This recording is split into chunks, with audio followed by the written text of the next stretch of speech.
I love you too, man, wherever you are. Thank you. Thank you. It is truly awesome and energizing to be here with all of you. I hope that you are feeling energized and inspired by all of the incredible speakers, Brett Cooper, Riley Gaines, everyone coming through here. But I just want to tell you that you inspire me, seriously. You know, DC, there are some good days and there are some dark days, but what keeps me going are people like you. People like you who made it possible for President Trump to get elected and create this truly transformational and historic moment that we are living in here today. We are here because thousands of young leaders like you, great Americans all across the country, they put partisan politics aside and recognize the opportunity to bring in a president who would fight for every single American. And that's exactly what we're doing in Washington every day.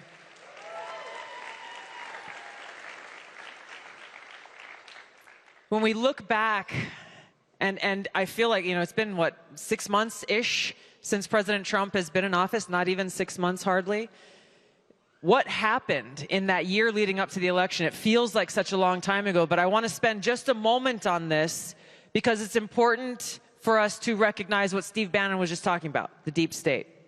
When we go back and look at all of those days that President Trump had to spend in a courtroom because of the constant lawfare that was being waged against him by his political opponents and the deep state, who were terrified that the American people might choose to elect him once again.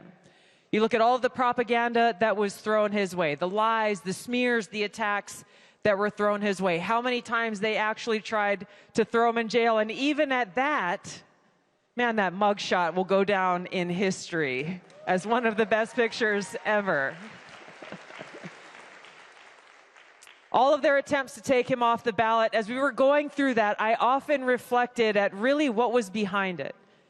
They were there thinking, okay, we have all of this power, we need to silence him, undermining our democratic republic as they claim to be doing so to save democracy. But when we really take a step back, we recognize that they were acting out of fear. They were terrified of losing their perceived power. They're terrified of their own personal position or fame or profit or whatever the thing was. They were terrified, ultimately afraid of us. Terrified that in the United States of America, that was built on the foundation of these ideals of freedom and liberty for every single American, terrified that we may actually use our freedom, that we may lift up our voices and stand up for and work hard to bring about the vision that our founding fathers had for us, a government that is truly of, by, and for the people. To me, that is what President Trump's America First agenda is all about. That's why the deep state fought so hard to try to stop us from even having the freedom to choose who we wanted as our president and commander-in-chief. And despite their best efforts, we, the people, prevailed.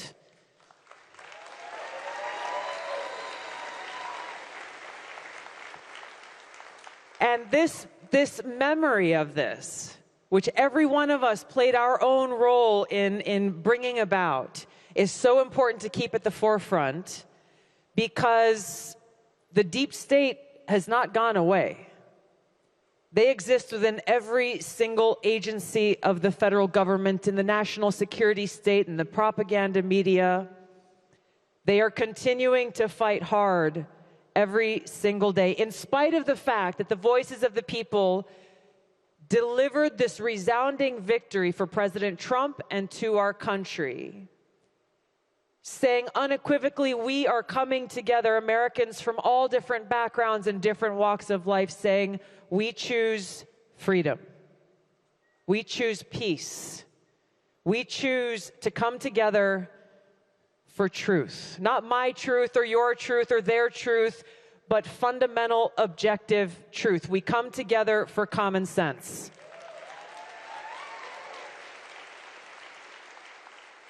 And with President Trump's election, we, the people, have brought about this revolution that brings us back to our founding principles, that brings us back to our founding documents, our Constitution.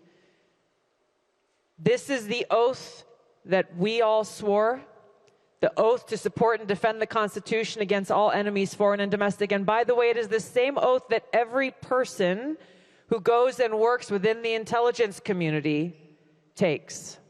Every employee swears this oath. It's important for us to keep it front and center because it is foundational to who we are. That we remember what we are fighting for. When we talk about freedom, we are talking about freedom of speech. Remembering that it wasn't that long ago that we had parents speaking up for the safety and well-being of their children at Board of Education meetings who, under the Biden administration, were then targeted as domestic violent extremists. We have to remember how, and these are documents that we will be declassifying and releasing very soon, about how on day one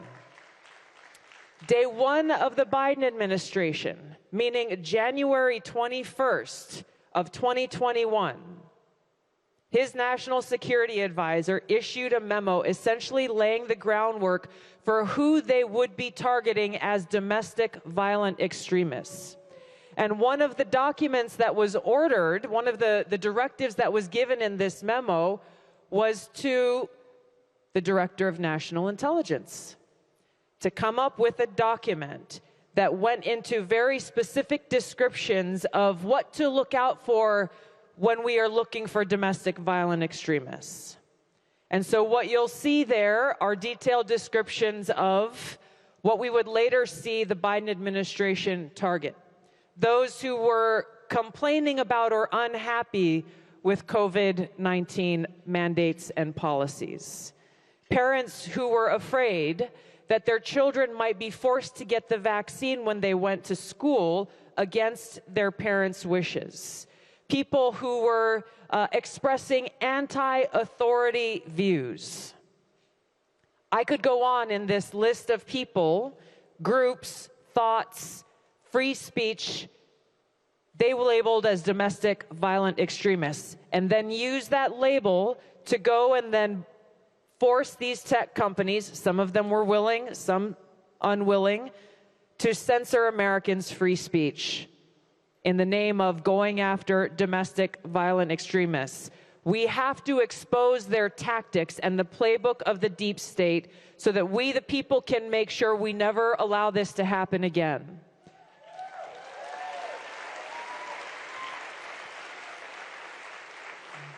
By electing President Trump, we chose our Constitution. We chose freedom of speech. We chose freedom to worship so that we can know that as we go to our place of worship, or if we worship in the privacy of our own homes, that we won't have to worry about the FBI thinking that we were suspicious or had to be surveilled as they did to those they labeled as radical traditionalist Catholics simply for attending Latin Mass.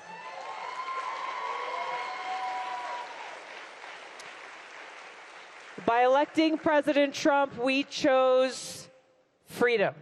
Freedom to exercise our right to bear arms. There's already work being done, and there's more to come there to undo the damage that has been done for so long that has undermined that fundamental right.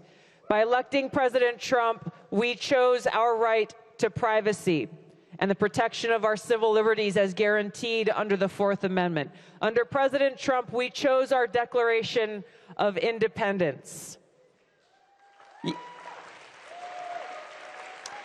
I'm smiling because I think it was on Thursday, I was there and delivering the intelligence brief to the president, and towards the end of it, he had a couple of guests who were coming in to join him for lunch.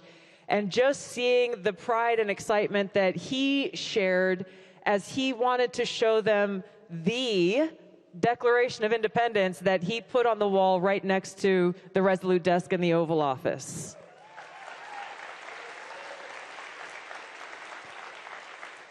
That declaration that reminds us all that all men are created equal, endowed by our Creator Not by anyone in government, but our Creator with certain inalienable rights, among those our right to life, liberty, and the pursuit of happiness.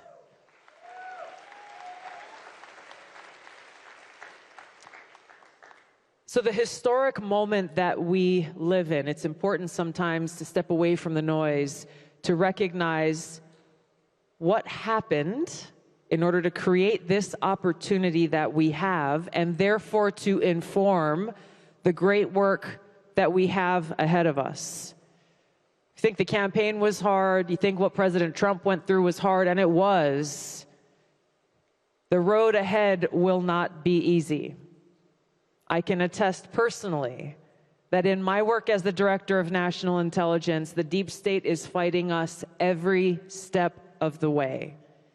And it exists within every single federal agency. And so I feel the same frustration that I see many of you expressing on X or in different platforms about why aren't things going faster? Why aren't we getting results more quickly? I feel this frustration every single day. We are pushing hard. Know that they are pushing hard back. It's okay. We're not going anywhere. We're here to fight for you and to fight for the red, white, and blue that's behind you. We can't do this alone. It will take all of us who love our country and who deeply cherish our freedoms to stand united in this fight. It's going to come with hardship and sacrifice. As you know, it comes with name-calling and smears and lies and attacks. But here's the beautiful thing, is the harder they push back, the more smears and lies that are published in the Washington Post and the New York Times and the Atlantic and many others, the more we know that we are exactly on the target. And on those days where you might feel a little tired and you might feel a little discouraged, and we all get there at some point in time, I go back and think about what President Trump has been through. He has sacrificed more than anyone else. He has been attacked and targeted more than anyone else. And most significantly, 1 year ago tomorrow was the day in Butler, Pennsylvania, when a gunman tried to take his life missing by just a hair. And so on those days when you feel like you're not quite sure if you have any more fight left in you, think back to that day when he popped right up. He was not cowed. He was not afraid. He was not running away. What did he do? He raised his fist and looked at all of the people who were there, just as you are here today. And he said, fight, fight, fight. And that's exactly what we have to continue to do. Not motivated by hate for those who are trying to take our freedoms away, but by love. I know President Trump is motivated deeply by his love for our country. This is where his strength and his resilience comes from. He is motivated deeply by his care for every one of you, every one of us, the American people, and his commitment to make the most of every single day that he has in the White House to bring about this reality of a country where we can live in peace with prosperity and security and freedom for all Americans. This is why I'm so grateful to be able to have earned President Trump's trust and confidence, to be able to serve as a member of his cabinet in the role that I am in, because we have a lot of work to do.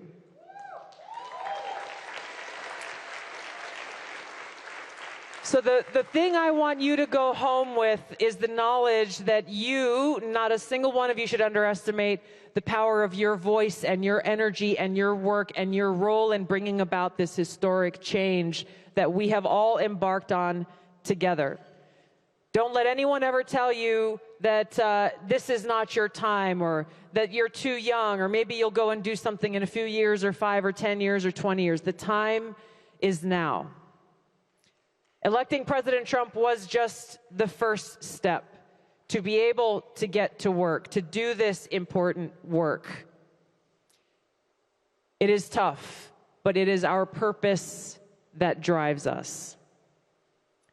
I'm grateful to have experienced from a young age that I found I was happiest when I was doing things for others, when I was trying to be of service to others, trying my best to be pleasing to God with my life by making a positive impact and being of service to God's children. And that's really what motivated me to choose service as a path for my life. I didn't know what form it would take or where it would take me, but I knew that this is what I wanted to do. And it's taken me through elected office in different arenas and through the military, now for over 20 years, and now as Director of National Intelligence. But I first started when I was 21 years old. And so for any of you who are thinking of running for office, maybe you're being told some of the things I was told. I was 21 and people said, oh, okay, you have a bright future, but you're too young. Maybe you should go and take some more college classes and, I don't know, wait around until somebody feels like you're qualified to go. But I knew that the most important qualification was my desire to serve, to have that positive impact in my community. So I didn't listen to any of them, and I ran and got elected at 21. They told me the same thing when I ran for Congress at 31. Tulsi, you're great. You got a bright future. It's not your time. Come back in 20 years. I had come back from multiple deployments at that point in time, understanding and feeling to my core the cost of war and knowing that I needed to be in a place to make a greater impact. Where better than at that time in Congress, where I could help to influence some of these decisions about peace and war and share the experiences of my brothers and sisters who I served alongside, my experience, and honor the memories every single day as I continue to do, as Secretary Hegseth does. I know President Trump has the lives and well-being of our service members on his heart every day, knowing the sacrifice that's made.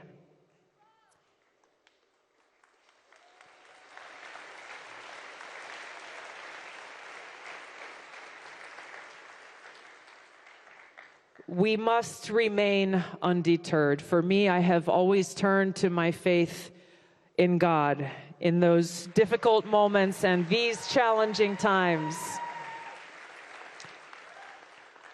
And finding that strength and that confidence and that peace and that shelter and that courage that can only come from having faith in God's unconditional love for me, and knowing that all I have to do is do my very best every day to be pleasing to Him and have faith that whatever the outcome, it will be His will that is done.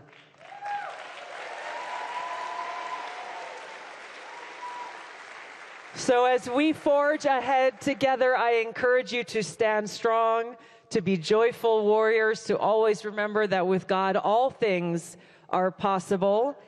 And knowing that we can change our mindset. Somebody brings me a problem, happens on a daily basis. I say, thank you, good, now I can solve it. Hard challenge comes my way, or maybe I am having a difficult day. Awesome. It's my opportunity to say, yes, Lord, here I am, send me.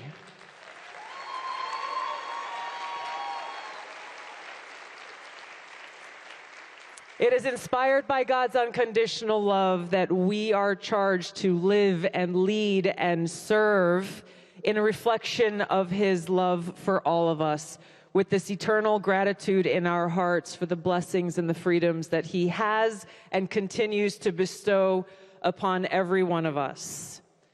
When I was deployed to Iraq in 2005, I served in a medical unit where there was a sign at one of the main gates where our security patrols, infantry patrols went in and out of every day. And the first day that I saw it, and many days thereafter, I was stopped in my tracks because that sign said in big block letters, "Is today the day?" And it was this ever-present reminder, certainly there in a war zone in 2005 during one of the height of that war in Iraq, that any day could be our last. And it was an opportunity to reflect and to pray and to know that I needed to do my best to make every single day count. We look to the tragedy that just happened in Texas. We're at a camp where girls were going families who were camping over a long holiday weekend. In a moment, they lost their lives in this tragedy. Is today the day? Every single day that we wake up with breath in our bodies, we are blessed with the opportunity to take advantage and make the very most of that day. Today is the day. Today is the day for us to stand up for all that we believe in, stand up for each other, stand up for our country, stand up for our freedom and a future that truly realizes the vision that our founders had for this great country. I'm grateful to stand alongside you in this honorable and just fight. We will make this happen together. Thank you so much, everybody. It's great to see you. God bless you. God bless America. Aloha. Thank you so much.